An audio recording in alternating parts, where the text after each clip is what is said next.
Após serem forçados a viver uma vida de casal em seu colégio, Jiro e Akari acabaram desenvolvendo sentimentos verdadeiros um pelo outro, porém ainda não haviam se dado conta disso até aquele momento.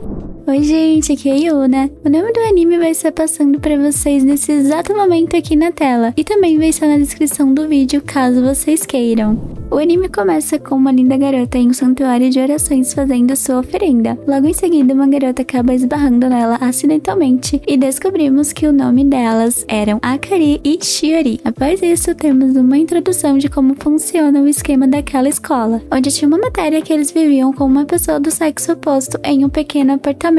E logo vemos o prota que se chamava Jiron, conversando com seu amigo sobre o que eles poderiam fazer com a personagem dos jogos naquela época. Após isso, Akari aparece em seguida dizendo que eles estavam no caminho, e logo um outro jovem chamado Tenjin aparece, e ela era apaixonada por ele. Na sala de aula, Shiori estava falando com Jiro sobre o casamento simulado que finalmente iria começar naquela escola. Em seguida, vemos o professor explicando como funcionaria o sistema do casamento simulado e sobre como eles acumulariam pontos para poder passar na matéria, e diz que eles estão em quartos separados, já que ainda são menores de idade. E não demora para que percebêssemos que Jiro, na verdade, era apaixonado por Shiori, que era sua amiga de infância. E em seguida temos um corte para ele e Akari morando juntos em seu apartamento pela primeira vez. Inicialmente, ela não parece nada feliz com a presença dele ali, e ela logo adivinha quem era a pessoa que ele gostava. E após a pequena discussão deles, eles perdem 3 pontos, e é revelado que quando se chega ao rank A, os 10 melhores podem trocar de par. E o prota começa a ficar envergonhado, já que teria que se dar bem como um casal com ela. Depois disso, ela sussurra algo em seu ouvido, deixando ele completamente envergonhado com aquilo. Ele então decide sair para comprar algo para beber, e ela pede algo para ela também. E vemos que ela só não queria que o cara que ela gostava se desse bem com outra garota além dela. No local das bebidas, Jiro acaba encontrando com Shiori e o Tenjin, e ele percebe que eles tinham formado um casal. E ao chegar em casa, ele estava completamente apavorado com as possibilidades. E ela logo confronta ele dizendo que queria tentar de verdade subir ao rank A para o bem de ambos. Em seguida, seu amigo chega chamando ele para sair um pouco. Enquanto ele acelerava o prota, Akari pede por um beijo de despedida, e depois de tanta pressão, ele acaba caindo nos encantos dela, e finalmente dá o beijo que ela tinha pedido. Porém, ele acabou roubando o primeiro beijo dela e entregou o seu também. Mas ao sair dali, ela disse que não precisava ser nos lábios, ganhando mais 2 pontos. Logo, o prota estava sonhando com Shiori acordando ele do jeito mais carinhoso que tinha, mas era Akari quem estava acordando ele na verdade. Na escola, Jiro acaba vendo Shiori e Tenjin juntos, até que ela acaba pulando nele e ele fica deprimido ao ver aquela cena durante o dia inteiro. Mais tarde estava chovendo e ele não tinha levado o guarda-chuva com ele. Não demora para que Akari aparecesse, e o prota diz que a professora estava convocando eles dois para a sala dos professores, mas ela deixa a responsabilidade com ele enquanto seu amigo o inveja pela sorte que ele tinha por estar com ela. Na sala dos professores, ele acaba tomando uma bronca da professora por não ter progredido nada nos últimos dias que passaram com sua companheira. Mais tarde, Shiori acaba chegando para fazer companhia para ele, já que ela também tinha esquecido seu guarda-chuva, e do nada ela acaba pulando em seus braços, pensando que tinha visto um inseto, e logo ele percebe que possivelmente foi isso que tinha acontecido mais cedo, e depois de um tempo, o companheiro dela acaba chegando para levar ela para casa, e a Akari estava observando tudo, e aparece em seguida para ajudar o prota a voltar para seu lar também. No caminho para casa, ela tenta motivar ele a continuar tentando e não desistir facilmente de seus sentimentos por Shiori, e quando chegam em casa, ela oferece um omelete dos deuses, e ajuda ele a escrever algo carinhosamente no seu omelete, dizendo que tinha feito isso com muito amor. Após experimentar o omelete, Jiro se oferece a dar comida na boca de Akari, e ela logo rejeita de início, mas em seguida ela cede e prova de sua comida. Mas logo eles estavam quase se beijando novamente, e após ele ter sido atrapalhado pelo telefone que tocou, eles acabam se perguntando o porquê de seus corações estarem tão acelerados. No dia seguinte estava chovendo, e Akari estava pedindo para que o prota abrisse a porta de seu quarto, já que ela estava com muito medo de toda aquela chuva. E vemos em seguida eles vendo um filme de terror, e ela acaba se arrependendo disso, já que foi apenas uma dica que sua amiga tinha dado para ela aumentar seus pontos como casal. E logo ela saca 2 pijamas para ambos vestirem e combinarem um com o outro. Mas enquanto eles estavam se trocando, a energia acabou caindo e ela grudou no Prota de um jeito que não queria largar. E ele percebe que ela estava tremendo de medo. Ao pegar seu celular para iluminar, ele vê ela chorando e ela logo briga com ele. Depois vemos eles no sofá e ela não saía de perto dele, já que estava com muito medo do escuro, e pede para que ele contasse uma história para ela. Mas o que não contava era que era uma história de terror, deixando ela ainda mais horrorizada com a situação em que eles estavam. Após ver que ela estava assustada, ele pede desculpas e ela pede para que ele ajudasse ela, já que só tinha ele para contar. E logo ele sente seu coração acelerar novamente. Ela então acaba encontrando uma luminária em forma de vela que tinha comprado, e ela acaba quase adormecendo em seu ombro, e Jiro acaba abraçando ela, dizendo que ela era linda, e ele segura a mão dela e adormece. Ela então acorda e se pergunta o que aquilo deveria significar. No dia seguinte, vemos que Jiro e Akari tinham subido para o rank B em tão pouco tempo, e logo eles veem que Tenjin e Shiori estavam no rank E ainda. Após alguns dias, Jiro acabou pegando um resfriado enquanto lavava sua banheira, e ele recebe uma mensagem de Akari dizendo que tinha esquecido sua chave e que era para ele abrir a porta logo que ela chegasse. Finalmente a campainha toca e ele fica feliz pensando que era Akari, mas ao abrir a porta era sua amiga de infância Shiori. Vemos então uma outra cena de Akari pensando possivelmente em Jiro, já que ele tinha ficado em casa resfriado. De volta ao Prota, Shiori acabou cuidando dele no lugar dela, e logo ela se lembra de quando ela era mais nova. Jiro cuidou dela quando ela tinha pego um resfriado, e ela iria retribuir o favor agora. Logo ela sai para preparar algo para ele comer, e ele se lembra do passado quando tentou se confessar a ela, mas no final acabou desistindo, após descobrir que ela iria se mudar em breve. De volta ao presente, finalmente ele come o que Shiori tinha preparado, e se arrepende por ter comido tão rápido, já que possivelmente ela daria comida na boca dele. Depois de comer, Jiro acabou aconselhando Shiori sobre seu casamento simulado, incentivando ela a dar tudo de si para que ela conseguisse se dar bem naquela matéria também, e ela agradece a ele, e ele logo se esconde por vergonha do que tinha acabado de dizer para ela. Durante a noite, enquanto ele dormia, Shiori mostra que na verdade ela gostava dele, e tenta se aproximar dele para beijá-lo, mas acaba desistindo na última hora, já que não conseguiria fazer isso sem que ele fosse realmente dela naquele momento. Mais tarde, Akari estava no banho, e o Prota parece agradecendo a ela pelo que ela tinha feito, já que foi ela quem tinha mandado Shiori para cuidar dele. E ao ouvir o quanto ele tinha ficado feliz com aquilo, ela acaba sentindo um aperto enorme em seu coração. Alguns dias à frente, vemos Akari perguntando a Jiro o que atrai os garotos em uma garota, e logo ele responde que talvez se ela fizesse uma marmita para eles, possivelmente isso poderia despertar o interesse de um homem e uma mulher. Esperto, né? Ela logo em seguida dá o seu melhor para preparar alguns pratos e fazer com que o Prota provasse, para que ela colocasse na marmita para o Tenjin. Logo vemos um corte dele no colégio comendo a marmita que sua esposa tinha preparado para ele, enquanto conversava com seu amigo. E após isso, Akari acabou ouvindo o nome dela e pergunta sobre o que eles estavam falando, mas o Prota disfarça dizendo que estava apenas falando sobre outra coisa. E ela pergunta como estava a comida, e ele apenas diz que estava deliciosa. E seu amigo, ao ver que estava segurando vela para os dois, cita um poema apenas para si mesmo em sua mente. No dia seguinte, Jiro estava vendo Akari preparando a marmita de Tenjin, e logo começa a ficar pensativo sobre isso, já que sua mulher estava preparando a marmita para outro cara além dele, o que mostra que ele já estava despertando sentimentos profundos por ela. Em seguida, vemos Akari arrumada para sair, e antes de sair de casa, ela pede para que ele desse o mesmo beijo que tinha dado naquele primeiro dia do casamento simulado, e diz que queria apenas o beijo dele. E quando ele estava prestes a fazer isso, a campainha toca para atrapalhar, e era Shiori em sua residência. Ela tinha ido levar algumas tortas de maçã para eles, que tinha feito para Tenjin, já que ele gostava de coisas doces, e como a marmita que Akari tinha preparado só tinha coisa salgada, ela pensa que não conhecia nada do cara que ela gostava, e acabou ficando triste com isso. Jiro então, ao ver como ela estava, acabou ficando triste juntamente com ela. Após isso, vemos que Akari estava desanimada no sofá, e ele tenta animar ela lançando alguns elogios a ela, e ela pergunta então o que ele achava dela, e logo ela acaba indo para cima dele, perguntando se ele já tinha pensado em fazer algumas brincadeiras brincadeiras com ela, e ele se esforça para dizer não. Mas logo a Kairi percebe a mentira dele e diz que deixaria ele brincar com ela. Mas logo Jiro se lembra dela sorrindo e sente um desconforto enorme e decide pedir que ela continuasse com aquilo, dizendo que ela deveria fazer aquelas coisas com alguém que ela amasse de verdade. Ela então pensa que ele não queria fazer isso com ela e logo diz que eles deveriam parar de ser um casal. Após isso, a vida dele foi bem solitária em comparação ao que era anteriormente, nos seus dias do colégio. E logo vemos que o rank de Shiori e Tenji tinha subido para o rank A, enquanto a Kairi e Jiren tinham caído para o rank E. Seu amigo então chega e tenta aconselhar o nosso prota, e logo ele percebe o quão péssimo ele foi ao impedir a Kairi, pois ela estava tão nervosa quanto ele, e estava decidida a ir até o fim. Shiori então aparece em seguida também, e logo ela aconselha ele da mesma forma que ele aconselhou ela no passado, e ele toma uma decisão de tentar fazer as coisas darem certo novamente com a Kairi. Em sua casa, ele tenta falar com ela e ela o recebe de bom grado em seu quarto. Logo que ele entra, ele começa a se desculpar pelo que tinha acontecido entre eles no outro dia, e diz que a culpa era dele por tudo aquilo ter acontecido. Logo ele confessa que tinha sim pensamentos fazendo aquelas brincadeiras para maiores com ela, e que só tinha parado naquele dia porque queria tratá-la com mais cuidado do que aquilo. E logo ele pede para que eles pudessem ser um casal normalmente, e ela acaba deixando escapar de que estava gostando bastante da vida de casal deles, e que também gostava muito dele. Quando o prota então se aproxima para beijar ela, ele é trollado e acaba beijando sua própria mão, e em seguida ela percebe que tinha deixado escapar acidentalmente que gostava dele.